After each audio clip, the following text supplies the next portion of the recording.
돌이켜야 될 하나님께서 주시는 그 회복의 은혜를 살펴보기를 원합니다.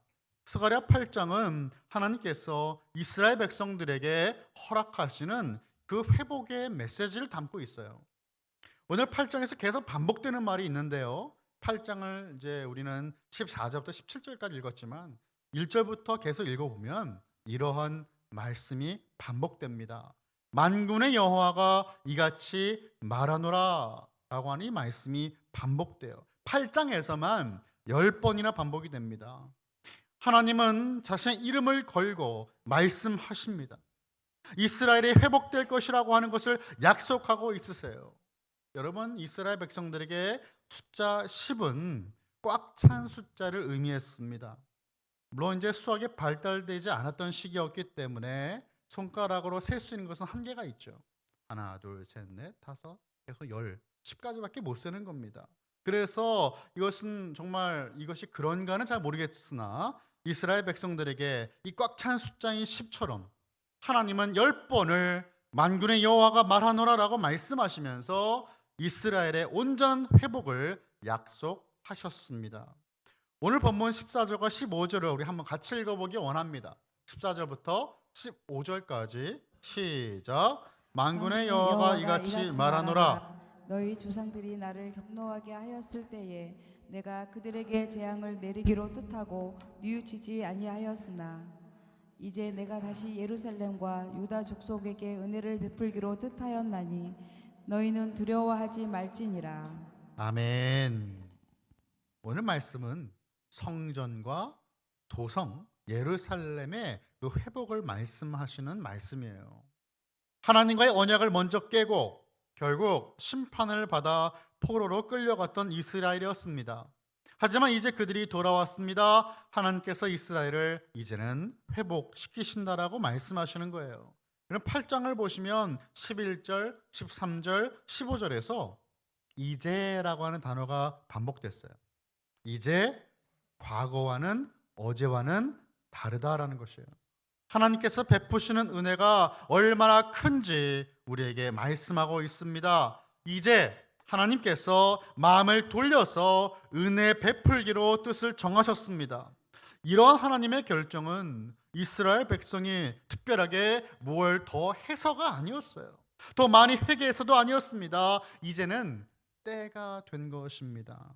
하나님의 시간이 되었습니다. 회복의 때가 된 것이었어요. 이것은 하나님의 때는 바로 하나님의 사랑과 연결됩니다. 하나님이 그냥 마음대로 행하시는 분이 아니에요. 분명한 하나님의 계획을 가지고 하나님 뜻대로 이 모든 것을 행하셨는데 그 중심에 무엇이 있습니까? 하나님의 사랑이 있다라고 하는 것이에요. 그 사랑이 바로 하나님의 때를 정하게 하셨습니다. 그 하나님의 시간은 늦지도 않고 빠르지도 않고 정확한 우리에게 꼭 필요한 그 시간입니다. 2절의 말씀은 제가 읽어보겠습니다. 만군의 여호와가 이같이 말하노라. 내가 시온을 위하여 크게 질투하며 그를 위하여 크게 분노함으로 질투하노라. 아멘. 우리는 이 스가랴 말씀에서 8개의 환상을 살펴보았습니다. 그 중에 첫 번째 환상의 내용 여러분 기억하실 겁니다. 첫 번째 환상에서 하나님이 이스라엘을 특별하게 사랑하시는 그 모습을 질투하시는 하나님으로 나타났어요. 여러분 2절도 그렇습니다. 하나님이 질투하신다라고 하는 것입니다. 하나님이 여전히 이스라엘을 특별하게 여기셨어요. 근데 여러분 그냥 질투하신 것이 아니라 크게 질투하신다라고 말씀하셨습니다. 여기서 이 질투라고 하는 말은 결혼 관계, 부부 관계에 사용되는 용어입니다. 하나님은 이스라엘의 남편으로 질투하시는 하나님으로 지금 나타나시는 거예요. 여러분 사랑하면 어떻습니까? 질투합니다. 그죠? 아닌가요? 사랑하면 질투합니다. 네, 어떤 아내가 남편이 바람을 피우는데 가만히 있겠어요? 화가 나니까 뭐라도 하겠죠. 만약 가만히 있는다면 문제가 있는 거예요. 사랑하면 질투하는 게 당연합니다. 하나님의 백성들이 하나님 외에 다른 신들, 우상을 향해 시선을 돌리고 마음을 빼앗긴다면 하나님은 질투하시는 거예요. 고대 근동의 신들을 보면 신들은 모두 남신이 있었고 여신이 있었습니다. 물론 사람들이 상상력을 동원하여 우상을 만든 거니까 신들의 세상이 사람들의 세상과 크게 다르지 않습니다. 우리가 흔히 잘 접할 수 있는 것이 바로 그리스 로마 신화 아닙니까? 비슷해요. 그런데 하나님은 그렇지 않습니다. 하나님은 영이세요. 하나님은 성별이 없어요. 하나님 안에 남성성과 여성성이 모두 있으신 거예요. 그런데 우리가 들었던 또 우리 주변에 있는 하나님의 교회라고 하는 이단 사이비 종교가 있어요. 아버지 하나님은 있는데 왜 어머니 하나님은 없느냐라고 하면서 어머니 하나님이 이 사람이다라고 교주를 세워요. 여러분, 이것은 말도 안 되는 모습입니다. 하나님의 형상으로 사람을 만드셨는데 우리는 남자와 여자가 있지만 하나님 왜 남성으로만 생각하느냐라고 묻는다면, 하나님은 이스라엘과 결혼하심으로 이스라엘을 아내로 맞이하시는 거예요. 그래서 신랑 예수님, 신부인 교회와 성도가 있습니다. 이스라엘과 맺은 언약은 내가 너의 하나님이 되고 너희는 나의 백성이 될 것이라고 하는 언약이었어요. 하나님이 이스라엘의 남편이 되시고 이스라엘은 하나님의 신부가 됩니다. 이 비유는 우리가 호세아서를 통해서 이미 살펴보았습니다. 타락한 신부 고멜을 통해 이스라엘의 모습을 나타내 보이셨고, 종으로 팔려간 그 고멜을 끝까지 찾으셔서 다시 돈을 지불하여 사오시는 그 사오는 호세아의 모습은 바로 하나님의 모습이었습니다. 하나님은 이스라엘을 위해 크게 질투하시고 사랑하시는 하나님이세요. 3절입니다. 여호와가 이같이 말하노라. 내가 시온에 돌아와 예루살렘 가운데에 거하리니 예루살렘은 진리의 성읍이라 일컫겠고 만군의 여호와의 산은 성산이라 일컫게 되리라. 아멘. 하나님은요, 이스라엘을 진리의 성읍으로 회복시키십니다. 이제 돌아와라고 했어요. 돌아오신다고 하시는 거예요. 그럼 누가 어디로 돌아옵니까? 내가라고 했습니다. 바로 하나님께서 시온으로 돌아오신다라는 것이에요. 시온 땅에 이스라엘만 돌아오면 여러분, 그것은 아무런 별 의미가 없어요. 하지만 하나님께서 시온 땅에 돌아오신다라는 말씀입니다. 스가랴 1장 3절의 말씀 보니까 이렇게 말씀하셨어요. 그러므로 너는 그들에게 말하기를 만군의 여호와께서 이처럼 이르시되 너희는 내게로 돌아오라. 만군의 여호와의 말이니라. 그리하면 내가 너에게로 돌아가리라. 만군의 여호와의 말이니라. 아멘. 이스라엘이 하나님께 돌아오기만 하면 하나님께서 그들에게 돌아가실 것이다 라고 말씀하시는 것입니다. 하나님에 대한 사랑은 명령이지만 약속이에요. 너희가 나에게 돌아오면 나는 항상 너희를 향하고 있다라고 말씀하시는 거예요. 하나님께서 이스라엘 회복시키시겠다고 말씀하시는 것입니다. 예루살렘 가운데 거하신다라고 하는 것은 하나님의 임재, 언약의 회복을 의미하겠죠.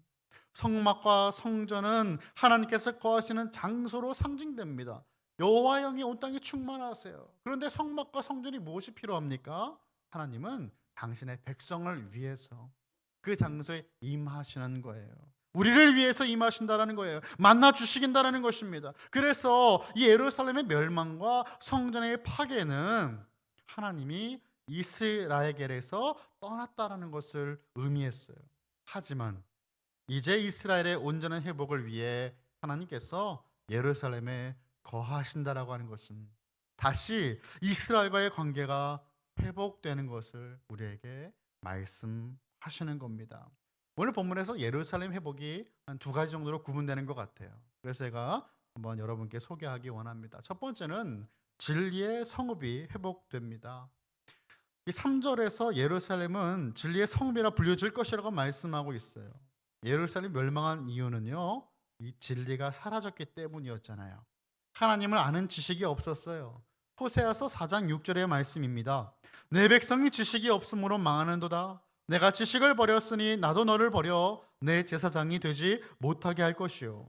내가 내 하나님의 율법을 잊었으니 나도 내 자녀들을 잊어버리리라. 지식이 없어 망합니다. 하나님 율법을 잊었다라고 했어요. 이 지식은 바로 진리의 말씀이며 하나님을 아는 지식입니다. 이스라엘 백성들이 포로에서 돌아온 이후 하나님의 그 약속과 그들의 실제적인 삶은 달라도 너무 달랐어요. 70년 동안 기다렸습니다. 이제 온전히 회복이 되었습니다. 돌아왔는데 약속의 그 말씀, 내가 상상했던 그 말씀과 나의 삶이 너무나 다른 거예요. 우리도 그럴 때가 있습니다. 하나님의 말씀과 내 삶이 달라도 너무 다를 때 우리는 힘이 들어요. 마음이 낙심이 돼요. 이런 상황에서 진리의 성읍은 이제 그 하나님의 약속과 이스라엘 백성들의 실질적인 삶이 일치가 될 것을 말씀하시는 것입니다. 만군의 여호와의 산은 성산이라고 불려지게 될 것이라고 말씀했습니다. 이 성산 무엇입니까? 거룩한 산이 성산이잖아요. 이렇게 성전과 예루살렘이 거룩함을 온전히 회복하여서 말뿐인 성산, 말뿐인 거룩한 산이 아니라 정말로 거룩한 산이 되게 할 것이다 라고 말씀하시는 거예요. 하나님 임하시니까 그것이 거룩한 장소가 되는 거예요. 예루살렘은 높은 언덕에 세워진 도시였습니다. 이러한 예루살렘이 진리의 성읍이 되는 거예요. 또 예루살렘을 두르고 있는 그 감람산과 시온산, 이 두 개의 산은 거룩한 산이 됩니다. 왜요? 하나님이 임하시니까, 거하시니까 이스라엘은 바로 진리와 거룩함으로 회복이 됩니다. 진리의 성읍이 하나님의 말씀대로 살 수가 있고요, 하나님의 말씀대로 회복되는 그 모습이라고 말씀을 드렸어요. 그렇다면 그 진리의 성읍에는 말씀이 가득한 모습이 되어야 되는 거예요. 이 모습은 오늘을 살아가는 우리들에게도 동일하게 적용될 수 있는 말씀입니다. 고린도전서 3장 15절의 말씀은 이렇게 말씀하고 있어요. 만일 내가 지체하면 너로 하여금 하나님의 집에서 어떻게 행하여야 할지를 알게 하려 함이니 이 집은 살아계신 하나님의 교회요 진리의 기둥과 터니라. 아멘. 사도 바울은 이 교회를 가리켜서 진리의 기둥과 터라고 했습니다. 여러분, 교회의 근간, 그 뿌리와 그 파운데이션이 무엇일까요? 바로 하나님의 말씀이 되어야 되는 겁니다. 하나님의 말씀의 그 진리 위에 교회가 세워져야 그 교회는 건강한 교회가 되는 것이에요. 주님의 말씀을 듣고 행하는 사람이 그 집을 반석 위에 지은 지혜로운 사람이라고 우리 예수님 말씀하셨습니다. 반석 위에 지은 교회는 바로 하나님의 말씀의 진리 위에 세워진 교회입니다. 여러분, 교회는 화려한 건물이 아니에요. 교회는 화려하지만 하나님 말씀이 없다면 여러분 그것은 교회라고 부를 수가 없을 것입니다. 유럽을 방문해 보시면 아실 겁니다. 그 화려한 성전, 화려한 성당들 우리는 많이 보았습니다. 근데 하나같이 어떻습니까? 사람이 모이지도 않고 박물관이 되어버리지 않았습니까? 우리는 그것을 눈으로 보고 있습니다. 교회에 말씀이 없다면, 말씀으로 변한 성도가 없다면 여러분 교회라고 할 수가 없어요. 하나님의 말씀이 흥황하지 못하면서 온전한 교회라고 할 수가 없는 것입니다. 진리의 메시지가 강단에서 선포될 때 성도들은 진리 안에서 새로운 생명을 얻게 되는 것입니다. 진리이신 예수 그리스도를 만나게 되는 것입니다. 또한 진리의 성읍은 거룩한 성읍입니다. 예수님은 십자가에 달리시기 전에 제자들을 위해 이렇게 기도하셨습니다. 요한복음 17장 17절이에요. 그들을 진리로 거룩하게 하옵소서. 하나님 아버지의 말씀은 진리니이다. 아멘. 예수님은 이 진리와 거룩을 함께 말씀하시는 거예요. 우리를 진리로 거룩하게 하옵소서. 하나님의 말씀은 진리입니다. 우리도 이렇게 기도할 수 있습니다. 교회와 성도는 매일매일 날마다 진리로 거룩해져야 돼요. 여러분, 그냥 거룩해지지 않습니다. 진리이신 하나님의 말씀으로 거룩해지는 거예요. 구별되는 것입니다. 하나님의 말씀을 받고 은혜를 받았다면 이제는 세상에 나아가서 우리의 가정에서, 직장에서, 사회에서, 나의 삶에서 그 거룩함을 지속적으로 추구하는 것입니다. 원하는 겁니다. 구별된 삶으로 항상 향하는 것이에요. 그래서 말씀을 받은 성도는 그 삶으로 그 거룩함을, 예수님을 닮아가는 그 거룩함을 증명할 수가 있는 것입니다. 이것이 바로 성경이 말씀하는 의의 열매예요. 16절을 보겠습니다. 너희가 행한 일은 이러하니라. 너희는 이웃과 더불어 진리를 말하며 너희 성문으로 진실하고 화평한 재판을 베풀고. 신앙과 삶이 하나가 되는 신실하고 진실한 모습을 말씀하고 있어요. 한 입으로 두말하지 않습니다. 속이는 모습 없습니다. 공정함이 어디서나 찾아볼 수 있는 그 사회, 이러한 사회는, 이러한 삶은, 이러한 모습은 하나님께서 원하시고 찾으시는 모습인 줄 믿으시길 바랍니다. 두 번째, 어떤 회복이 있습니까? 바로 평화의 성읍이에요. 이스라엘, 그 예루살렘이 평화의 성읍이 된다라는 약속의 말씀입니다. 4절과 5절입니다. 한번 같이 읽어볼까요? 4절 5절 시작. 만군의 여호와가 이같이 말하노라. 예루살렘 길거리에 늙은 남자들과 늙은 여자들이 다시 앉을 것이라. 다 나이가 많으므로 저마다 손에 지팡이를 잡을 것이요 그 성읍 거리에 소년과 소녀들이 가득하여 거기에서 뛰놀리라.